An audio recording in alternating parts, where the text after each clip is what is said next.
আমার একটা সপ্তাহ যদি পিছিয়ে দেন তাহলে একটা কিছু লোক হয় এতে মতো অবস্থায় আমাদের খানা খোলা 3-4 জন আসি, এছাড়া পাওয়া যাবে না। তোমরা আমাদের কথা শুনেছে, সেই মোতাবেক আজকের এই মিশন দেখেন। মিশনের যে বিষয় মাত্র যে বায়াত নবী রাসূলুল্লাহ সাল্লাল্লাহু আলাইহি ওয়াসাল্লামের সময় এই বায়াত প্রথা ছিল না, ছিল না?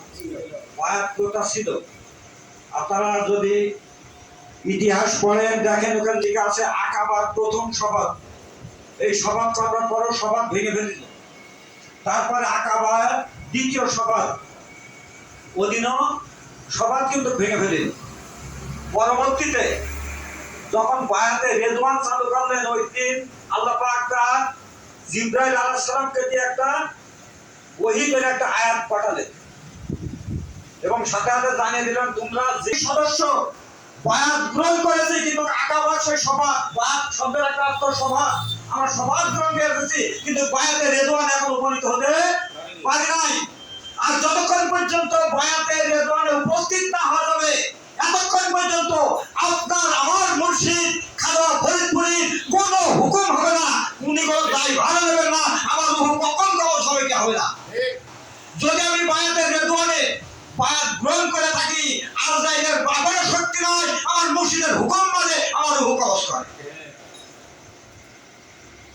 যদি তাই হতো, তাই যদি আমি বায়াতে রেজওয়ানে উপস্থিত হতে পারতাম, আমার মুর্শিদের হুকুম ছাড়া যদি আমার রূহ কবজ না হয়, আমার সম্পদ ধ্বংস হওয়ার ইখতিয়ার কারো আছে?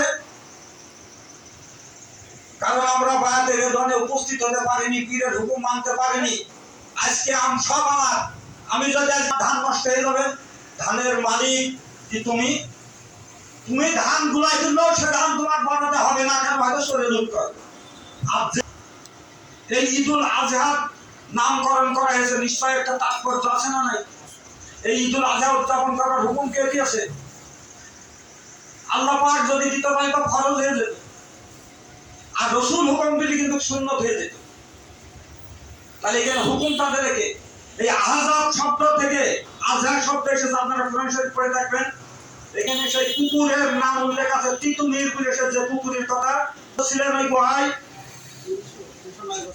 300 বছর গুহায় থাকে। যখন ভূমি থেকে উঠে আসলো, দেখে কুকুর তাকে পাহারা দিচ্ছে, কুকুর তাকে পাহারা দিচ্ছে। ওরা কিছু মুদ্রা দেবে, যাও বাজার থেকে কিনে নিয়ে এসে, ওরা বাজারে দিয়ে বলছে এই পয়সা আজকে থেকে 300 বছর আগে বাতিল হয়ে গেছে।